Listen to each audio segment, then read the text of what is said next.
pessoal, sejam bem-vindos a mais um Teática Inversiva, onde a gente aprende com a teoria e prática dos nossos entrevistados. Hoje a gente está aqui com o Antônio Minoro. A gente vai estar falando um pouco sobre alto esforço no voluntariado infecciológico. E aí, Antônio, tudo bom? Tudo bom, Cassi? Como você tá? Agradeço o convite, foi uma surpresa, porque eu achei que ia fazer parte da produção e depois você me vem perguntando se eu poderia participar. Tô bem feliz de estar aqui. Sim. O Antônio, a gente vai estar, como eu comentei, a gente vai estar falando um pouco sobre o voluntariado infecciológico, né? O alto esforço no voluntariado infecciológico. Mas antes eu vou estar apresentando o Antônio, né? Então, ele é natural de São Paulo, atualmente ele reside em Foz do Iguaçu. Ele tem 32 anos, ele é licenciado em Filosofia e graduando em Engenharia de Software. Ele é voluntário da Sinvex desde 2018. Então, para começar a nossa entrevista, Antônio, eu queria começar a perguntar o que é a técnica da Invex. A técnica da Invex é uma técnica apresentada pelo propositor da Conscienciologia, Valdo Vieira, que, em resumo, a definição dela, né, é a técnica de planejamento máximo da vida humana, fundamentada na Conscienciologia. Por estar fundamentada na Conscienciologia, também é fundamentada na Projeciologia, né? E iniciar a sua aplicação antes dos 26 anos de idade, sem influências dogmáticas, religiosas, místicas ou eletronóticas, e tem por objetivo a execução da programação existencial, com isso também a antecipação da assistência e evolução precoce. Daí, dentro dessa definição de técnica da Invex, eu gostaria que você comentasse o que é o voluntariado infecciológico e qual que é a importância, né, do voluntariado na aplicação da Invex. Primeira pergunta é... O que é o voluntariado infecciológico? Perfeito. O voluntariado infecciológico, entendo que é o voluntariado, que aqui, como a gente está aqui, nós somos voluntários aqui da Sinvex. É o voluntariado exercido por pessoas que aplicam a técnica da inversão existencial. Dentro disso, no nosso caso, né, é bem sinérgico, né? A gente está voluntariando numa instituição que o foco central, né, o mater pensei dele é a inversão existencial. E a segunda pergunta é Qual é a importância do voluntariado para o inversor? Eu entendo que o voluntariado, dentre todas as áreas da vida que a gente tem que saber lidar, se organizar, é um ponto-chave essencial no desenvolvimento da pessoa, dentro de um ponto de vista evolutivo, dentro do ponto de vista assistencial, porque no voluntariado você tem várias oportunidades de fazer assistência. Como a gente tem, por exemplo, a Jéssica hoje, que está dando todo o suporte para a gente conseguir fazer esse evento aqui, como um professor. Até se você aplica a técnica da Invex e não começou o processo do voluntariado da docência, reveja a sua vida e coloque como prioridade. Acho que vale muito a pena.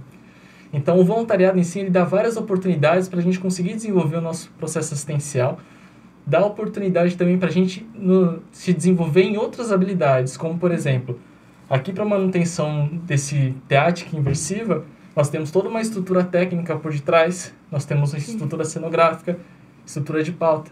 E são habilidades e são competências que a gente não adquire assim por osmose, naturalmente. A gente consegue através de esforço. E aqui no voluntariado a gente tem várias oportunidades de conseguir desenvolver essas competências. E isso pode ser usado depois, dependendo da pessoa, para um ponto de vista mais profissional, ou conseguir se desinibir mais, conseguir aprender, se comunicar, desenvolver esse processo de inter-relação com outras pessoas. Então, eu entendo, dentre vários objetivos que a gente acaba avaliando, aplicando a técnica da Invex, o voluntariado eu acho que é uma das maiores oportunidades para a gente conseguir ter a oportunidade de se desenvolver. É difícil a gente avaliar, em outra situação que não seja no voluntariado, uma pessoa de 15, 16 anos, de 11 anos de idade, aprender coisas que talvez ela só visse na faculdade, quando ela tivesse seus 20 e poucos anos. Entende? A oportunidade de entrar em sala de aula com menos de 18 anos, se a gente for olhar no ponto de vista da sociedade, será bem possível que ela entraria depois dos 20 e poucos anos, às vezes no estágio de faculdade. Então, o voluntariado ele proporciona oportunidades de antecipar muitas habilidades, se desenvolver de maneira muito mais precoce do que se a gente fosse seguir o fluxo natural da vida, né? Sim. Dentro disso, assim, qual que é a diferença entre o voluntariado na Conscienciologia e o voluntariado comum, assim, na sociedade? Eu acho que tem duas coisas, assim, se a gente for parar para avaliar, que fazem uma distinção bem grande. Acho que a primeira coisa entre o voluntariado da Conscienciologia e outro voluntariado, sei lá, sem desmerecer, mas, por exemplo, se você for plantar uma árvore ou ajudar numa ONG produção de cães. Acho que um ponto central é o paradigma. Sim. Porque, por exemplo, no paradigma consciencial, a gente dá muito destaque, e um destaque mais científico e, por assim dizer, mais assertivo para o uso do parapsiquismo no dia a dia e principalmente para assistência. É algo que em outros voluntariados não é levado em consideração, assim, num contexto mais geral, né? Eu acho que o primeiro ponto que distancia um tipo de voluntariado do outro é essa questão do paradigma.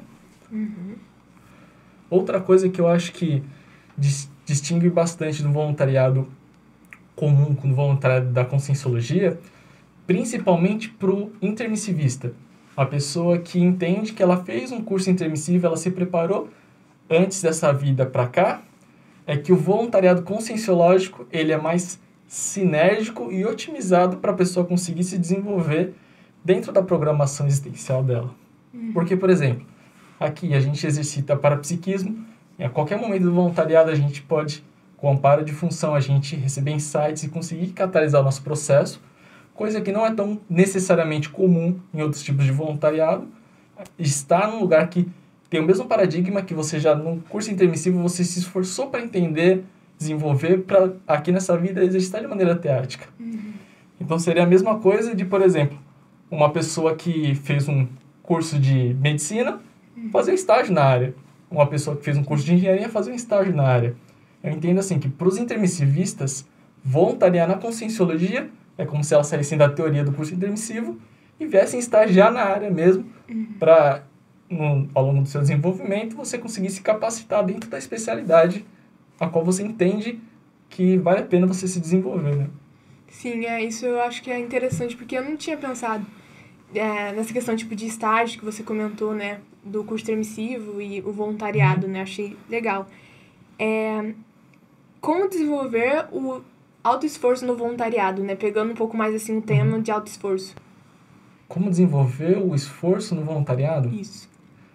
Existem várias coisas que podem ajudar, mas eu acho que começando pelo mais simples e direto, qual que é o seu objetivo e ele é convergente com aquilo que você estava fazendo no processo do voluntariado?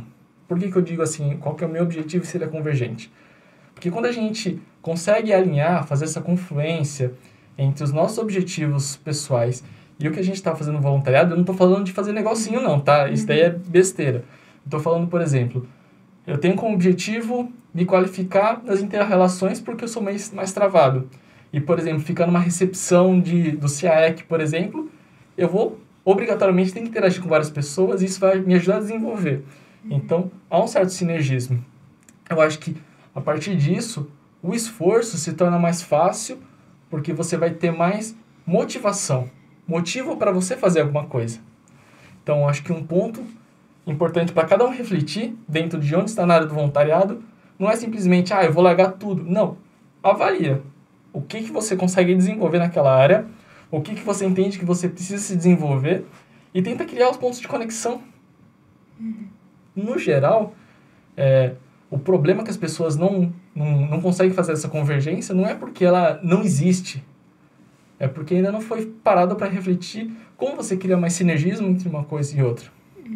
É mais um processo reflexivo de você conseguir deixar mais claro para você mesmo como você consegue convergir os esforços do que necessariamente você tem que parar tudo que você está fazendo.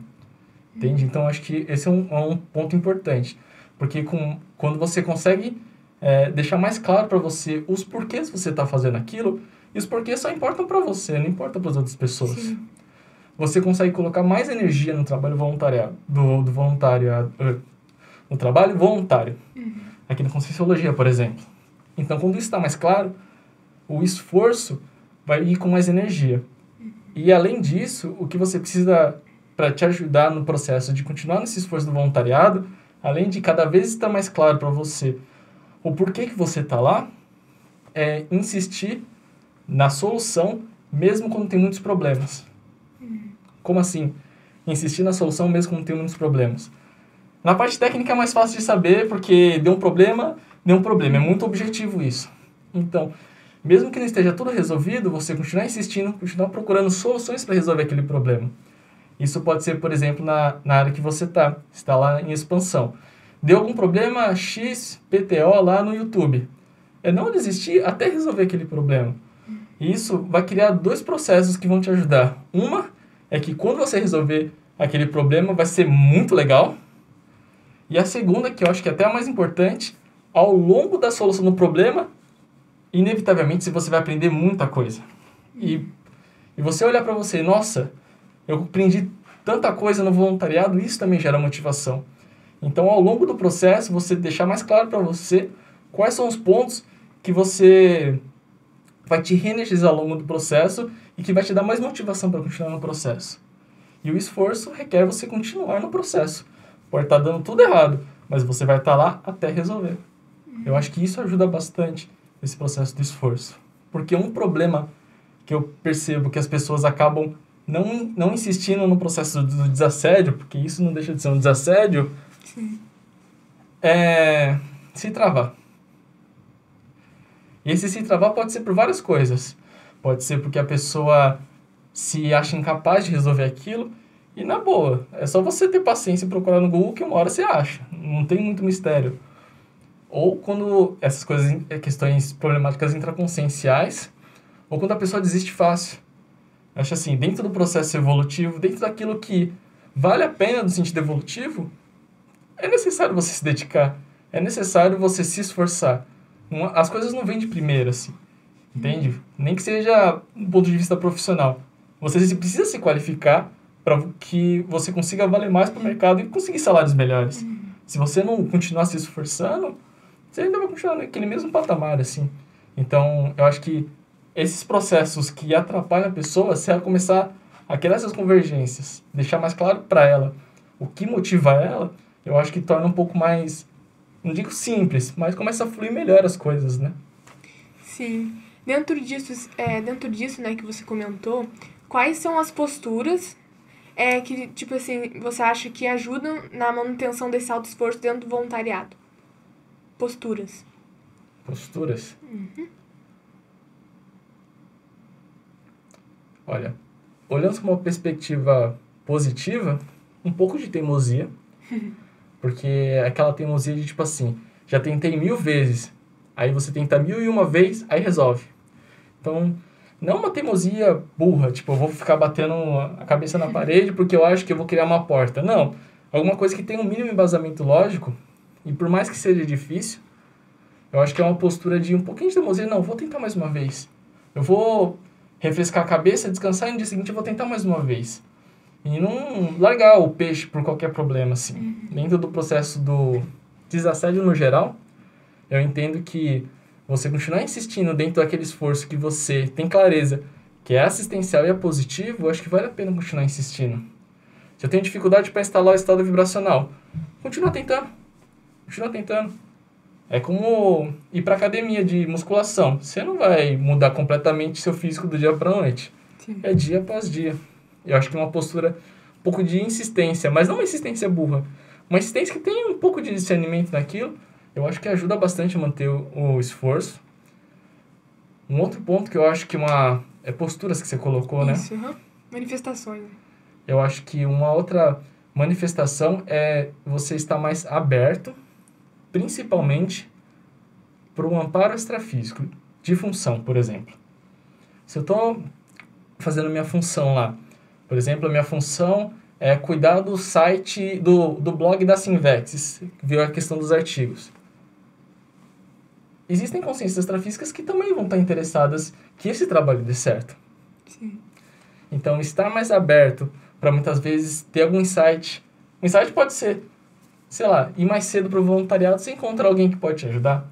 Um insight pode ser, acho que eu vou pesquisar sobre tal coisa e talvez ajude. Eu acho que estar aberto principalmente para o amparo extrafísico, é óbvio que estar aberto para os nossos colegas, para eles ajudarem é importante. Só que eu acho que o amparo extrafísico, no geral, é um pouco mais negligenciado, assim, quando a pessoa não tem uma atenção mais consistente com o amparo extrafísico. E acho que é uma postura importante para se manter ao longo do processo do esforço, né? Como a gente coloca, né? Existem coadjuvantes para a aplicação da INVEX, né? E um deles é um amparo extrafísico. Então, acho que isso é bem importante. Acho que uma outra coisa que vale a pena, já trazendo também dos coadjuvantes, é a questão da intelectualidade. A intelectualidade a gente coloca lá como autodidatismo e tudo mais. Só que a gente for parar para avaliar, na conscienciologia, existem várias áreas que a gente pode ser autodidata. Por exemplo, no estudo propriamente da conscienciologia, pegar os 700, pegar o DAC, pegar os tratados, pegar os livros e se apropriar disso. Mas um ponto que eu acho que às vezes é negligenciado é você utilizar o mesmo autodidatismo para outras coisas. Seja, por exemplo, para você entender como as câmeras funcionam, como o sistema de iluminação funciona, seja para entender como o WordPress lá que você coloca os artigos funciona para aprender uma coisinha diferente, seja para entender mais como o Facebook funciona para você conseguir tirar melhor uma campanha. Eu acho que a intelectualidade, mas além das questões da conscienciologia, é fundamental, falar direto para a câmera, é fundamental você como inversor estudar todos os tratados que você conseguir e um pouco mais. E além disso, aí também é colocar o estudo de outras coisas que vão ajudar no processo do voluntariado. Muitas vezes, até dentro de uma área do voluntariado, não está tudo resolvido. Às vezes falta conhecimento sobre algumas coisas específicas. Então, além do processo de estudo da conscienciologia, você também aprende outras coisas que vão ajudar no processo. Eu acho que quando você tem mais conhecimento sobre algo, o esforço que você tem para resolver alguma coisa é menor. Então, se eu tenho X de energia e eu preciso usar um pouco menos, então eu consigo fazer mais coisa. E começa nesse ciclo virtuoso de maiores realizações, você se sentir mais satisfeito com aquilo que você está fazendo, estuda mais, realiza mais, e começa esse ciclo. Eu acho que são algumas posturas que acho que ajudam bastante nesse processo do esforço. Sim, você comentou sobre o tratado, né? E uma coisa que até na Sinvex a gente fez foi a leitura de tratados, né? O 700 e o Dicionário de Argumentos da Conscienciologia. Uhum. Eu queria saber como que foi o processo de leitura, né? No seu caso, né? Porque teve, tipo, uma maratona, foi dividido em alguns grupos, né? Uhum. Onde a gente debatia os capítulos, né? Acho que era 14 capítulos a cada semana, né? Dependendo Isso, no DAC. do DAC. Uhum. Isso, daí eu queria saber um pouco mais, assim, como que foi a questão do auto-esforço, essa questão, assim, do voluntariado, né? Você comentou também dos tratados. Acho que uma das coisas que eu percebi ficou um pouco mais claro na época que a gente estava fazendo o DAC, que foi o segundo. Mas no 700 já estava ficando mais claro, que é não dar muito ouvidos, eu olhando para mim mesmo, não dar muito ouvidos para o que eu penso de negativo sobre mim. Porque isso atrapalha. Eu, antes de ler os tratados, eu tinha uma autoimagem de que, não, eu não consigo ler livros tão grandes. Até 300 páginas eu vou sofrendo, mas eu consigo. Mas agora 1000 páginas, 1500 páginas, nossa, não. Então eu colocava muito distante da minha realidade. E esse trabalho que o voluntariado fez na época foi excelente, porque eu comecei a perceber que esses pensamentos que eu tinha sobre mim mesmo me freavam no sentido mais evolutivo e no sentido mais intelectual mesmo, onde eu consegui estudar, me desenvolver. Que você para ver, muitos livros bons, eles não são pequenininhos. Os bons mesmos, eles são bem grandes assim.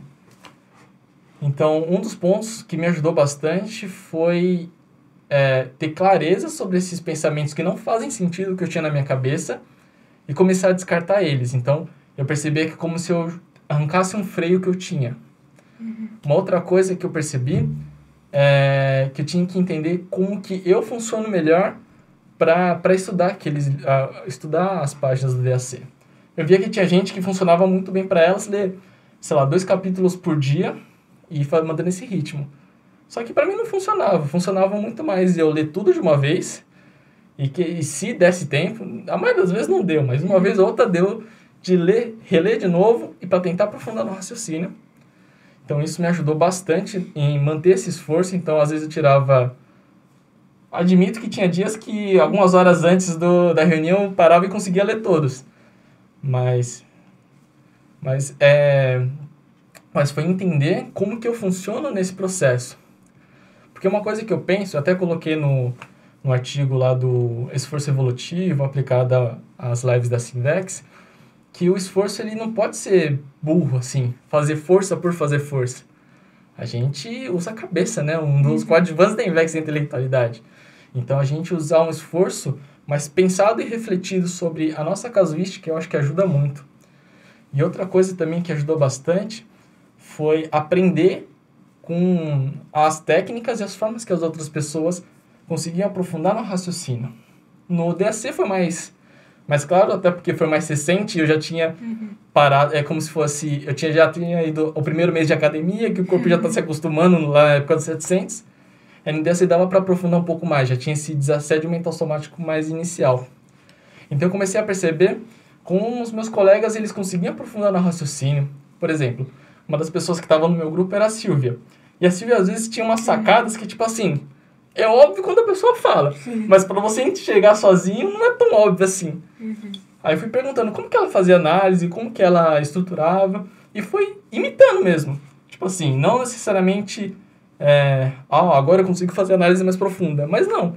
Se ela identificou esse padrão, como que eu identifico esse padrão aqui? Aí foi meio que imitando mesmo. E depois, depois de imitar algumas semanas, eu comecei a entender mais ou menos como o raciocínio dela funcionava para avaliar o que era prioritário naquela semana para falar e o que, por mais que seja importante, estava no nível menos de prioridade. Então, foi observar como os outros conseguem resolver esse problema e aprender com os outros, que eu acho que é um dos pontos que o inversor mais consegue tirar proveito. Tem aquele, acho que é verbete, interação, inversor geronte, jovem geronte, um negócio assim, que é você aprender com a experiência dos outros. Mas a pessoa não precisa ser tão velho, ela só precisa ser um pouco melhor que você naquilo, entende? Experiente, né? Então, eu acho que isso é uma das coisas que ajudou nesse processo do esforço e eu continuo me dedicando.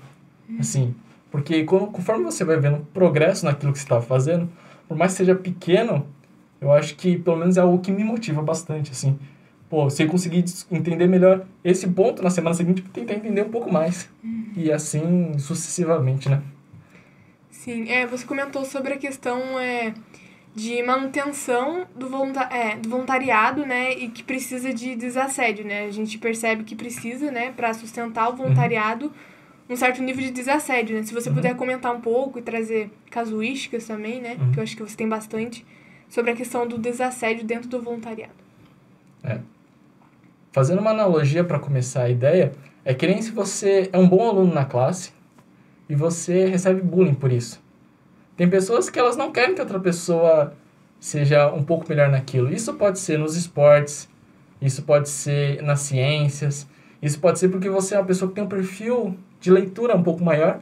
As pessoas sentem ciúme, sentem inveja e querem te desmerecer para que você pare de fazer as coisas. Eu entendo que no processo do assédio extrafísico, né, falando um pouco mais do assédio, eu acho que ele é muito parecido.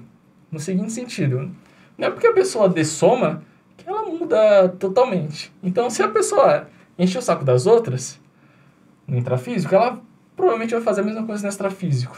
Então, se a gente pensar no processo do assédio, é bem parecido. Você está fazendo algo assistencial. Por exemplo, agora você está como âncora desse teática inversiva. Existem pessoas que vão te apoiar e pessoas que não querem que isso aconteça. Então, saber discernir dentro do processo, até dos seus próprios pensamentos, quais pensamentos que você está produzindo realmente que vai te ajudar, ou que pensamentos que você acha que é seu, mas você está captando a pensanidade de outras pessoas, mas é para atrapalhar o processo. Então, acho assim, o primeiro passo que ajuda bastante é você começar a fazer essa divisão. O que é realmente a forma que eu penso? O que não é a forma que eu penso? Aí, segundo critério, agora eu já sei que é meu ou não é meu, esses raciocínios, esses pensamentos vão ajudar no processo assistencial ou vão atrapalhar? Porque às vezes o pensamento que atrapalha pode vir do assediador, mas pode vir de você mesmo. Mas você tem que resolver isso. Então, acho que ter essa clareza mental ajuda. O segundo ponto que eu acho que ajuda bastante é um pouco de teimosia, que nem eu falei antes, de você... Se você entende que o esforço assistencial é positivo, continue insistindo. Eu estou com dificuldade de raciocinar no que eu estou fazendo. Continue insistindo. Uma hora passa. Eu acho que isso ajuda bastante. A pessoa se desenvolver dentro do ponto de vista energético, que nem em todos os cursos presenciais a gente tem isso. A gente tem bastante material na internet falando sobre parapsiquismo, sobre estado vibracional. Eu acho que é uma coisa que ajuda também nesse desassédio do voluntariado é a pessoa, dia após dia, ela se desenvolver dentro do ponto de vista energético, conseguir desassimilar cada vez melhor as energias, porque não necessariamente naquele momento você vai precisar fazer um Baita EV, mas é que ao longo do tempo você já está com as energias tão positivas, entende? Então acaba se tornando, entre aspas, um pouco mais simples do que você tivesse todo cara com as energias todas ruins, entende? É como se você acumulasse os esforços. Então, por exemplo, eu estou um mês trabalhando minhas energias, já estou com uma homeostase boa. Se vir um processo de assédio naquele momento, ela está me pegando quando eu estou no meu melhor. Então vai ser mais difícil do assédio poder atrapalhar a assistência que você está se propondo a fazer. Então é criar todas essas condições de vida, processo energético, que torne cada vez mais difícil o assédio fazer qualquer coisa contra você. Eu acho que é uma coisa que ajuda a desassediar. Uma outra coisa que ajuda também no desassédio é você ter indicadores. Pode ser sinalética, de você perceber uma mioclonia no braço e tem um significado para você, por exemplo, ou um zumbido no ouvido e tem um significado para você. Seja você entender indicadores comportamentais. Por exemplo, um indicador comportamental que eu percebi quando o processo está pegando no ponto de vista de assédio, quando a gente está na monitoria, seja na monitoria online ou presencial, é quando começa a ocorrer microacidentes. Aquela topada na parede ou no chão que você deu, a pessoa que escorregou um pouco, ou você perceber que alguém que estava tranquila começou a ficar muito eufórica, eu já começo a ficar prestando atenção e ver o que está acontecendo. O que acontece? Quando a gente está mais eufórico, está mais afobado, a chance de dar problema é maior. Sim. E, de certo modo, é facilitar para o assédio você deixar as condições mais favoráveis para atrapalhar. Porque se a pessoa está muito afobada, ela começa a mexer muito o braço, é fácil derrubar o microfone, derrubar a água e causar todo um problemão. Então, a gente tem que criar essa percepção para não facilitar o processo. Não facilitando o processo do assédio, você facilita o processo do amparo, que vai ter que se preocupar um pouco menos porque você já está tomando conta das coisas. O outro processo que eu acho que é importante, que ajuda bastante no desassédio no voluntariado, e isso para qualquer voluntariado, é a profilaxia. Invex é profilaxia. Logo, profilaxia nunca é demais. Por exemplo, na questão das lives, por exemplo, uma das profilaxias que a gente tem é ter internet via cabo. Por que internet via cabo? Porque a internet via Wi-Fi, ela tende a ter muito problema, muito ruído, e via cabo, no geral, é mais seguro. Por exemplo, o computador na tomada. Ah, mas a bateria está completa, mas a bateria pode pifar na hora. Então, você garante que ele vai estar alimentado com energia. Por exemplo, na monitoria, ter 2 pessoas para ajudar no processo da live. Em tese, uma pessoa só com um pouco mais de habilidade conseguiria fazer. Mas o ponto é, se o computador dela dá problema, o problema não é o voluntário que consegue fazer as coisas, é o computador que deu problema. Para a gente evitar isso, profilaxia, coloca 2 pessoas. Profilaxia de curso que a gente trabalha mais energia. A gente alugava van para levar a gente para almoçar e para vir para cá, para evitar contrafluxos. Então, profilaxia ter um tipo de pensamento mais profilático, por exemplo, aqui onde a gente está. O que eu posso fazer que pode me atrapalhar? Eu posso chutar a câmera aqui, vai cair. Então, o que eu faço? Eu seguro um pouco mais meu pé, com profilaxia, para evitar as coisas. Então, acho que um pensamento cada vez mais profilático ajuda no desassédio geral, assim. E organização também ajuda bastante.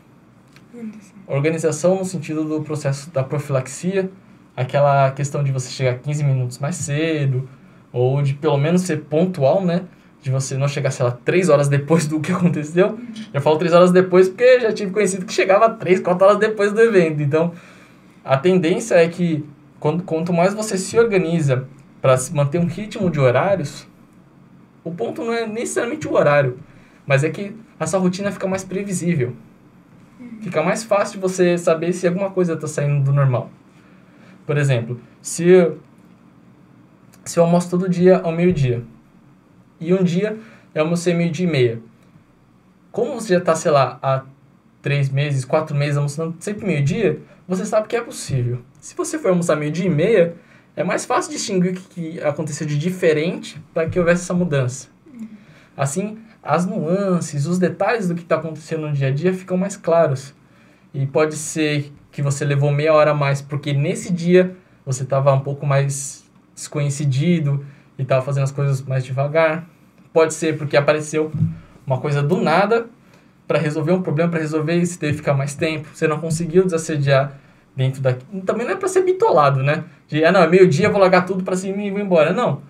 Mas para você ter uma melhor noção do que acontece no seu dia a dia. Quanto mais previsível é a sua semana, é mais fácil identificar esses detalhes. Se a rotina é toda bagunçada, pode acontecer o que for, você não vai saber de onde que veio, né? Sim. Então, acho que são algumas coisas que acho que ajuda bastante no desassédio, né? Uma coisa que você comentou que eu acho que é legal, você comentou várias coisas, né? Mas um ponto que você também falou bastante foi a questão, de certa forma, de mapear o padrão homeostático de referência, né? Do início da resposta, né? De você saber qual que é o seu padrão de referência e quando aquilo não é seu, né? Também. Isso não foi uma coisa que eu inventei, não. Eu conversei com o Marcelo Pascolin, né? Querer entender, porque ele tem um perfil assim, ele é muito claro nas ideias. Fui entender pra ele como que ele funcionava. Sim. Tipo assim, quem eu falei antes é perguntar com alguém que é melhor que você naquilo. E ele falou que fazia uma coisa parecida com essa. Ele tinha plena clareza dos pensamentos que ele tinha sobre ele mesmo, sobre as outras pessoas. Então qualquer pensamento que era diferente daquilo, ficava muito claro pra ele. Então aí ele conseguia dar o direcionamento correto, seja trabalhar energias, seja o que fosse necessário naquele momento. É meio engraçado, né, que a gente tem aqueles jargões, né? Disciplina, liberdade, né? Mas disciplina, nesse sentido de você se organizar e fazer as coisas, ajuda bastante também no parapsiquismo. Porque muitas vezes, o processo parapsíquico ele é mais sutil. Às vezes você precisa prestar atenção. E se você tem alguma previsibilidade naquilo que você faz, qualquer agulha que nem, por exemplo, você organizou sua mesa de estudos.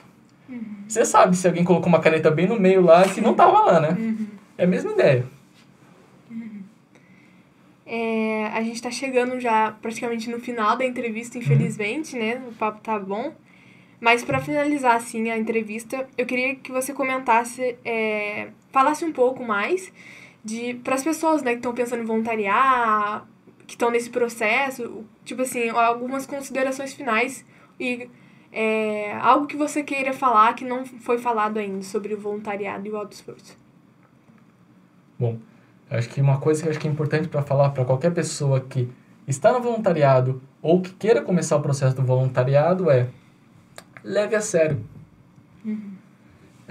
É normal, independente da faixa etária, algumas coisas da nossa vida a gente levar mais a sério. Geralmente é o trabalho, para algumas pessoas nem trabalho é tão levado a sério. E outras áreas da vida não levar de qualquer jeito. Eu acho que todas as áreas da vida merecem a gente levar a sério. E no voluntariado também. Leve a sério no voluntariado. Quando você leva a sério o voluntariado, você aproveita melhor as oportunidades que você tem e muitas vezes você se desenvolve muito mais rápido do que você se desenvolveria não levando a sério. Sim.